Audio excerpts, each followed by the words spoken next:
এই আইনটা তৈরি করা হয়েছিল 1973-তে যখন ভিয়েতনাম ওয়ার চলছিল এবং শেষের দিকে ভিয়েতনাম ওয়ারের। এবং সেই ভিয়েতনাম ওয়ারের শেষের দিকে এমন অবস্থা ছিল যে নিক্সন তখন ছিলেন প্রেসিডেন্ট এবং সেই ওয়ারের প্রলং করছিল মাসের পর মাস, বছরের পর বছর। তো কংগ্রেসকে কংগ্রেসের আইন কংগ্রেস এবং সেনেটের যে অ্যাপ্রুভাল নিতে হবে সেই আইনটা করা হয়েছিল, যে এটা একটা লিমিট করা হয়েছিল আর্টিকেল 1 এবং আর্টিকেল 2-কে।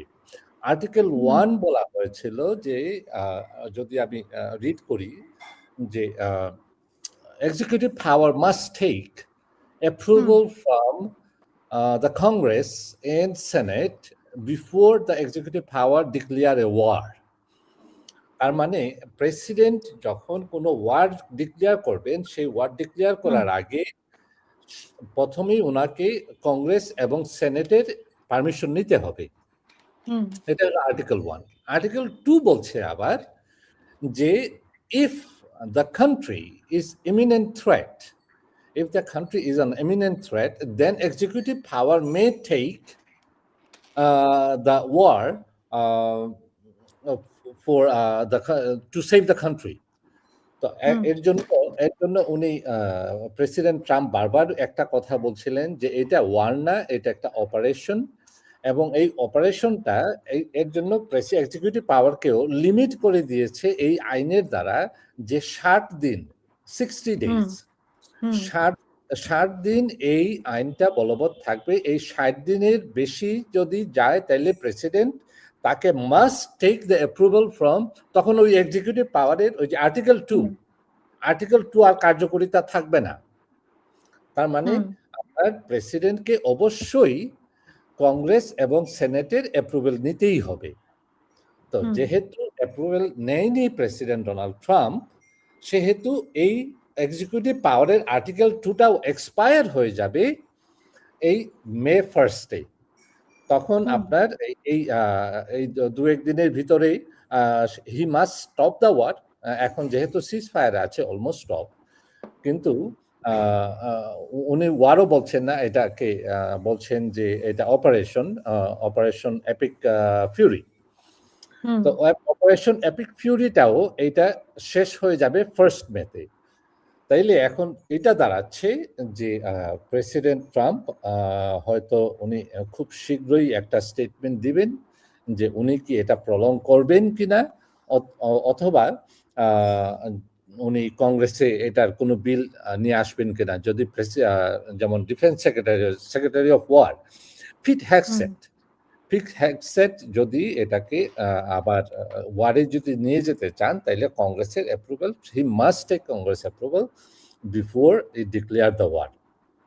তো আমার মনে হয় না, কারণ জনগণ, আমেরিকার জনগণ এখনো 75% people they don't support this war, because everybody is saying, প্রত্যেকেই বলছেন যে এটা একটা ইলিগাল ওয়ার, এই ওয়ারের কোনো পারমিশন নেই, এই ওয়ারের কোনো ভিত্তি নেই। এই ওয়ার আমাদের যে সন্তানরা, যারা ছেলে এবং মেয়েরা যারা বিদেশে যুদ্ধ করতে যাচ্ছে, যাদের প্রাণ দিবে, তারা একটা ইলিগাল ওয়ার করছে।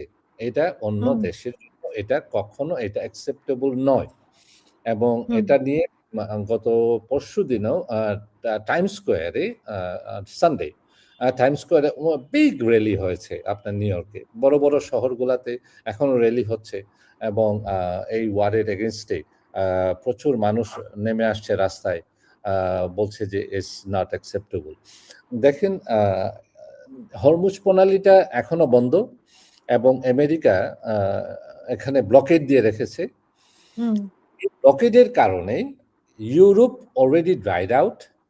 এশিয়াতে বিভিন্ন দেশে আপনার যাচ্ছে না, ক্রুড অয়েল যাচ্ছে না, 20% shortage. It's a huge amount of crude oil supply. শুধু ক্রুড অয়েল না, এখান থেকে আপনার এলপিজি যাচ্ছে, তারপরে আপনার ফার্টিলাইজার যাচ্ছে।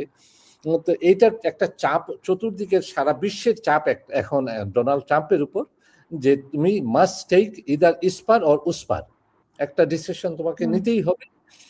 আপনি জানেন যে স্যামায়ার কথা বলেছেন প্রেসিডেন্ট ট্রাম্পের সাথে, এবং ইউরোপের কোনো দেশই এটাকে সাপোর্ট করেনি, এবং পুতিনও বিভিন্নভাবে আপনার কোঅপারেশন করছেন না, বরঞ্চ ইরানের পক্ষেই উনি কথা বলছেন এবং ইরানকে বিভিন্নভাবে সাপোর্ট দিয়ে যাচ্ছেন, এবং শুধু রাশিয়া নয়, চায়নাও এর পিছনে আছে। যদিও চায়নাতে আগামী 2 সপ্তাহ পর, আগামী খুব সম্ভবত, আমি if I don't make mistake, 15 তারিখে মনে হয় একটা স্কেজুয়াল আছে ডোনাল্ড ট্রাম্প। 14 তারিখ। হ্যাঁ, 14th or 15th, somewhere there. এই তারিখে চায়নাতে যাওয়ার কথা, এবং এই মিটিংটাও এর আগেও তো যাওয়ার কথা ছিল, এর আগেও তো মানে পেছালো কয়েকবার। হ্যাঁ, এক্সটেন্ডেড করা হয়েছে, এবং এখনো এটা কি সম্ভব হবে কিনা এখনো নট ক্লিয়ার। আমেরিকার পক্ষ থেকে কোনো নিউজ কাভারেজ হয় না যে এটাও কতটুকু হবে, সম্ভব হবে। আর যদিও ডোনাল্ড ট্রাম্প চায়নাতে যান শি জিনপিংয়ের সাথে, উনি একটা কথাই বলতে চাইবেন যে ইরানকে কোনোভাবেই আর্মস এবং টেকনোলজি দিয়ে সাপোর্ট করতে পারবে না। এটা কতটুকু চায়নাও মেনে নিবে এবং চায়না করবে, এটা আমার মনে হয় না যে একটা ভালো একটা আউটকাম এই মিটিংয়ে আসবে বলে। তবে আমি এইটুকু আমি বলতে চাই যে দেখেন, যখন সারা বিশ্বের মানুষ, জনগণ একটা ওয়ারের বিপক্ষে, এটাই হলো ইরানের সবচেয়ে বড় প্রাপ্তি। আমার মনে হয় সারা বিশ্ব থেকে তার একটা রেসপন্স পাচ্ছে, বিকজ যে অ্যাগ্রেসিভ ভাবে তাকে যেভাবে অ্যাটাক করা হয়েছে, এবং প্রথম দিনেই তার লিডার এবং স্টুডেন্টরা, 167 জন স্টুডেন্টরা, এই 167 জন গার্লস স্টুডেন্টরা, এটা একটা big news all over the world, একটা সেন্টিমেন্ট ক্যারি করে সারা বিশ্বে, এবং এইটার একটা ইলিগাল একটা অ্যাক্ট, এইটার হয়তো ভবিষ্যতে এটার জন্য অনেকেই কাঠগড়ায় দাঁড়াতে হবে আমার মনে হয় যে ইন্টারন্যাশনাল আইসিটিতে। অনেক ধন্যবাদ আপা।